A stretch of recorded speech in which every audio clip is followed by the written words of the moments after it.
Hello everyone. So let us start with question number 2 of unit 4. See, here we are asked to explain the principal working and construction of thermoelectrical generator, है ना?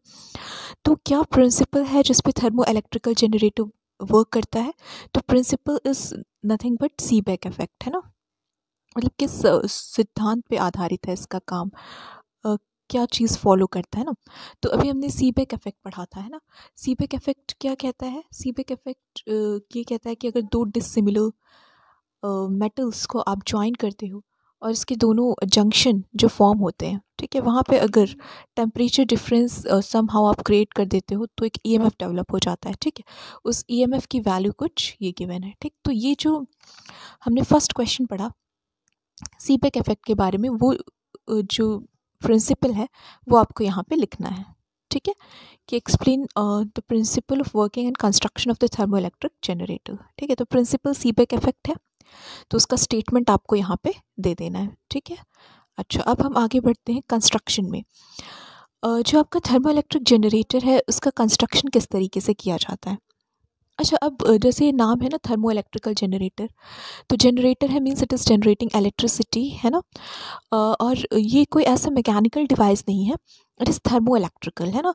Thermo electrical मतलब यहाँ पे आप direct heat, कहीं पर आपके पास बहुत सारी हीट अवेलेबल है, you are supplying that heat, और उस हीट की वजह से डायरेक्टली ईएमएफ जनरेट हो रहा है, या आप कह सकते हो कि करंट प्रोड्यूस हो रहा है ना। Means here you are not using any turbine, यहाँ पे आप कोई वाटर फ्लो नहीं यूज़ कर रहे हो, आप कुछ स्टीम नहीं यूज़ कर रहे हो, आप सिंपली क्या कर रहे हो, हीट सप्लाई कर दे रहे हो किसी मटेरियल को और वो इलेक्ट्रिसिटी जनरेट कर दे रही है, ठीक है। तो it's a very nice, you can say a process of generating electricity in which there is no noise, no pollution, nothing, है ना। तो देखते हैं कैसे कंस्ट्रक्शन हम कर रहे हैं, किस तरीके से चीज़ पॉसिबल हो पा रही है। तो यहाँ पे जो डायग्राम बना हुआ है, यहाँ आप देख रहे हो कि वी हैव टू मटेरियल्स, है ना। एक पी टाइप, इनफैक्ट ये सेमी कंडक्टर डिवाइसेस हैं, ए एंड बी, है ना। ये दो मटेरियल यहाँ आपको दिख रहे हैं, है ना। कौन सा? एक पी मटेरियल है और एक एन मटेरियल है। तो ये आप देखोगे कि थर्मो इलेक्ट्रिक जनरेटर बनाने के लिए जनरली हम सेमी कंडक्टर मटेरियल यूज़ करते हैं, ठीक है। जो सिंपलेस्ट थर्मो इलेक्ट्रिक जनरेटर है that consists of these two types of material ना। और एक थर्मोकपल जैसा ही, क्योंकि सीबेक इफेक्ट पे बेस्ड है, तो थर्मोकपल की तरह ही जैसे उसमें दो डिसिमिलर मेटल्स थे, यहाँ दो डिसिमिलर मटेरियल्स हैं, एक पी टाइप मटेरियल है और एक एन टाइप मटेरियल है, ठीक। तो आप सबको मैंने पहले ही बताया था पी टाइप मटेरियल में क्या है, आपने एक सेमी कंडक्टर की डोपिंग की हुई है बाय 13th ग्रुप एलिमेंट, है ना। और एन टाइप मटेरियल जो है उसमें डोपिंग कर रखी है by 15th group element.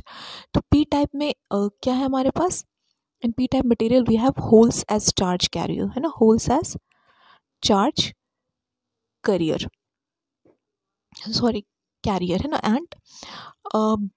And जो एन टाइप का है मटेरियल, उसमें हमारे पास इलेक्ट्रॉन्स हैं एज चार्ज कैरियर,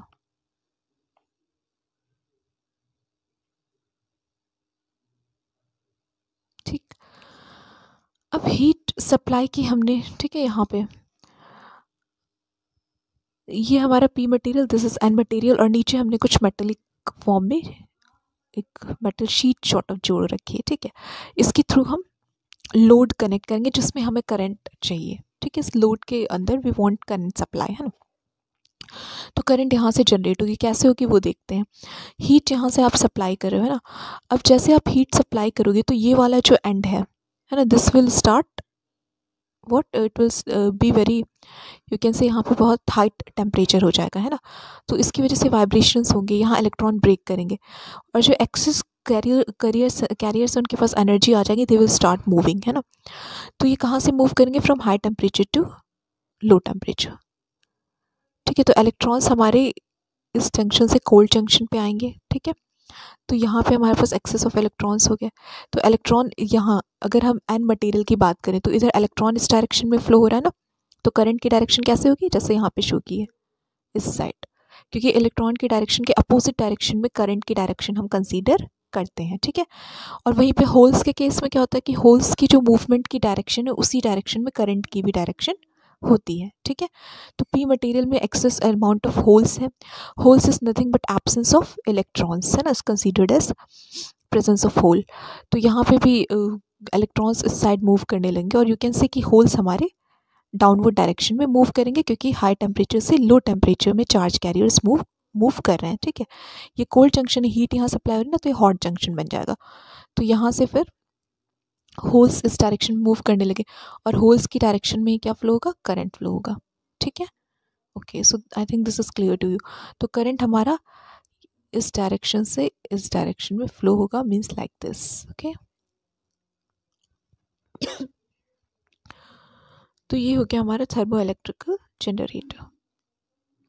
यहाँ से क्लियर हो गया। एक बार स्टेटमेंट्स जो लिखे हैं वो देख लेते हैं। तो इलेक्ट्रिसिटी सीबेक इफेक्ट की वजह से कि इलेक्ट्रिसिटी जनरेट होती है, ठीक है। यहाँ पे क्या है, दो जंक्शन है, उनका टेम्परेचर डिफरेंट है, इसकी वजह से एक EMF यहाँ पे जनरेट हुआ and due to that EMF we are getting a current, ठीक है। So it's based on Seebeck effect. अच्छा, अब ये देख लो, it consists of two dissimilar metals A and B, है ना। दो डिसिमिलर मटेरियल्स थे इनफैक्ट A और B, ठीक है। एक P टाइप था और एक N टाइप था रिस्पेक्टिवली, है ना। With their and join together at point C। Point C पे हमने देखा था, देखो P मटेरियल है, N मटेरियल, और एक एंड पे पॉइंट C पे इनको हमने ज्वाइन कर दिया एक साथ, है ना। P मटेरियल को N मटेरियल से ज्वाइन कर दिया। Now what will happen, actually इसको एक पाथ प्रोवाइड करेगा for this current to flow, है ना। ओके, देन नेक्स्ट है together at point C which is kept at higher temperature. और जो आपका ये पॉइंट C है उसको वहाँ पे हीट सप्लाई की, तो मतलब उस पर हमने उसको हाई टेम्परेचर पे रखा हुआ है, हॉट जंक्शन है वो, ठीक। देखो डायग्राम में, ओके। अच्छा, अब यहाँ पे आ जाते हैं। सेकेंड पॉइंट क्या कह रहा है कि the other end of metals A and B is kept at low temperature. जो दूसरा एंड है A B का, वो लो टेम्परेचर पे कोल्ड जंक्शन लिखा हुआ है वहाँ पे, है ना। And induced voltage which is measured by connecting the potentiometer at these free ends,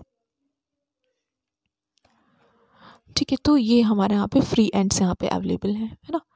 ये A मटेरियल का, B मटेरियल का, और ये लो टेम्परेचर पे रखे हुए हैं, ये आपको ध्यान रखना है यहाँ पे, ठीक।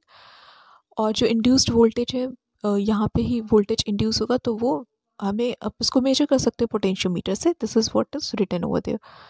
अच्छा, जो सिंपलेस्ट थर्मो इलेक्ट्रिक जनरेटर है, यहाँ पे लिखा है the simplest thermo electric generator consist of a thermocouple comprising of a P type and N type material, ठीक है।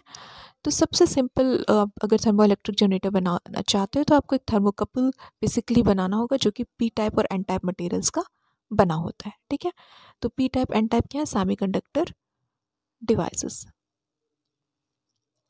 एक्चुअली सेमीकंडक्टर डिवाइसेस की इलेक्ट्रिकल कंडक्टिविटी हाई होती है और थर्मल कंडक्टिविटी लो होती है, तो इस वजह से ये काफ़ी आइडियल माने जाते हैं फॉर दिस पर्टिकुलर फेनोमेनन, है ना, for generating electricity through thermo electric effect.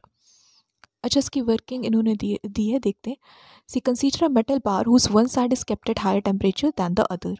एक मेटल बार कंसीडर करते हैं जिसका एक जो आपका एंड है that is at high temperature than the other end, है ना। तो इस तरह से रखा हुआ है। If the free electrons in the metals are consider to behave as a gas.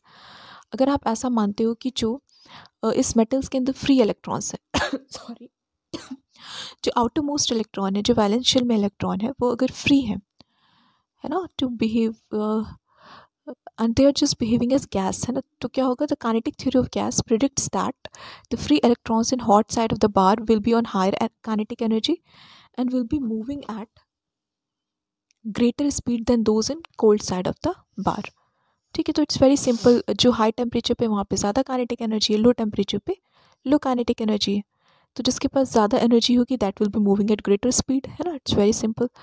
As the faster moving electrons flow from the hot side to the cold side of the bar, it results in an accumulation of negative charge at the cold side and prevents further charge buildup until circuit is closed. So what they are saying कि यहाँ पे जैसे electrons थे ना, अब यहाँ वाले slow motion में हैं, ये स्पीडली मूव करें, तो क्या होगा कि एक टाइम पे सारे के सारे इलेक्ट्रॉन्स यहाँ पे जाके इकट्ठा हो जाएंगे, कहाँ पे, कोल्ड जंक्शन पे, जहाँ का टेम्परेचर लो है ना। तो वही चीज़ यहाँ पे कि क्योंकि फास्टर मूविंग इलेक्ट्रॉन्स है तो हॉट साइड से कोल्ड साइड पे आ गए, कोल्ड साइड के स्लो मूव कर रहे हैं, तो सारे के सारे इलेक्ट्रॉन्स कोल्ड साइड में आके जमा हो गए, एक्यूमुलेट हो गए, ठीक है। और फिर फर्दर इसका एक्यूमुलेशन नहीं हो पाएगा, एक सैचुरेशन पॉइंट आ जाएगा। कब तक? जब तक कि आप इसको यहाँ से बाहर जाने का रास्ता ना दे दें थ्रू एक्सटर्नल सर्किट, है ना। तो यहाँ पे एक इलेक्ट्रॉन्स का एक्यूमुलेशन हो जाएगा। In a close circle the current will flow to reduce the charge buildup, है ना। एक चार्ज बिल्डअप होगा यहाँ पे। तो क्लोज्ड, जब सर्किट क्लोज कर देंगे हम थ्रू एक्सटर्नल, जैसे यहाँ पे हमने क्लोज कर दिया ये कनेक्ट करके, है ना, लोड के थ्रू, तो क्या होगा, जो चार्ज यहाँ पे बिल्डअप हुआ है ना इन दोनों पॉइंट्स पे, अब यहाँ इलेक्ट्रॉन बिल्डअप हुआ, यहाँ होल्स, तो ये सारे इलेक्ट्रॉन फिर धीरे धीरे यहाँ होल्स में जाके कंबाइन कर जाएंगे, ठीक है। तो दे विल स्टार्ट मूविंग।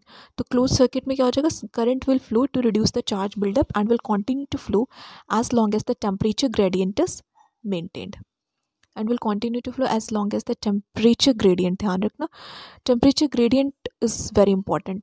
मतलब टेम्परेचर डिफरेंस विद डिस्टेंस और with length along the length of the metal should be there, or semiconductor should be there, है ना। Temperature difference is the primary criteria. अगर ये होगा टेम्परेचर डिफरेंस तभी current flow possible है, otherwise it is not possible, ठीक है। तो ये पूरा आपके इसमें थर्मो इलेक्ट्रिकल जनरेटर के बारे में यहाँ पे दिया हुआ था कि क्या वर्किंग प्रिंसिपल है and what is the construction of this particular thermoelectrical generator। एक सिंपल सा थर्मोकपल है with p type and n type material, ठीक है। I hope this might be quite clear to you, है ना। सेकेंड क्वेश्चन हो गया। थर्ड भी इसी वक्त डिस्कस कर लेते हैं, short notes on thermoelectric material, है ना। तो इसमें क्या, material that can be use to convert thermal energy into electric energy. Very simple, thermo electric है, इलेक्ट्रिकल एनर्जी चाहिए थ्रू थर्मल एनर्जी, है ना। तो इनपुट में थर्मल एनर्जी दोगे, इलेक्ट्रिक एनर्जी मिलेगी। तो इस तरह का कोई मटेरियल है तो उसे क्या कहते हैं, थर्मो इलेक्ट्रिक मटेरियल, है ना। इसके अलावा मटेरियल रेफ्रिजरेशन भी प्रोवाइड कर सकते हैं डायरेक्टली फ्रॉम इलेक्ट्रिक एनर्जी, है ना। तो दोनों चीज़ें कर सकते हैं, या तो थर्मल एनर्जी से इलेक्ट्रिकल एनर्जी, और एक बार इलेक्ट्रिकल एनर्जी प्रोड्यूस होगी तो दे में प्रोवाइड रेफ्रिजरेशन ऑल्सो, ना। कोल्ड जंक्शन यहाँ पे एक आपको मिल जाता है, तो रेफ्रिजरेशन पर्पज़ के लिए हम इसको यूज़ कर सकते हैं, और इसे हम थर्मल इलेक्ट्रिक मटेरियल कहते हैं। The good thermal electric material should possess, अब इनके अंदर क्या क्या प्रॉपर्टीज़ होनी चाहिए वो यहाँ पे लिखी हुई। एक तो लार्ज सीबेक कोफिशिएंट्स होने चाहिए, दूसरा हाई इलेक्ट्रिकल कंडक्टिविटी होनी चाहिए, और लो थर्मल कंडक्टिविटी होनी चाहिए, ठीक है। और ये सारी चीज़ें सेमीकंडक्टर्स में होती हैं, इसीलिए हम सेमीकंडक्टर मटेरियल यूज़ करते हैं, ठीक है, P type and N type.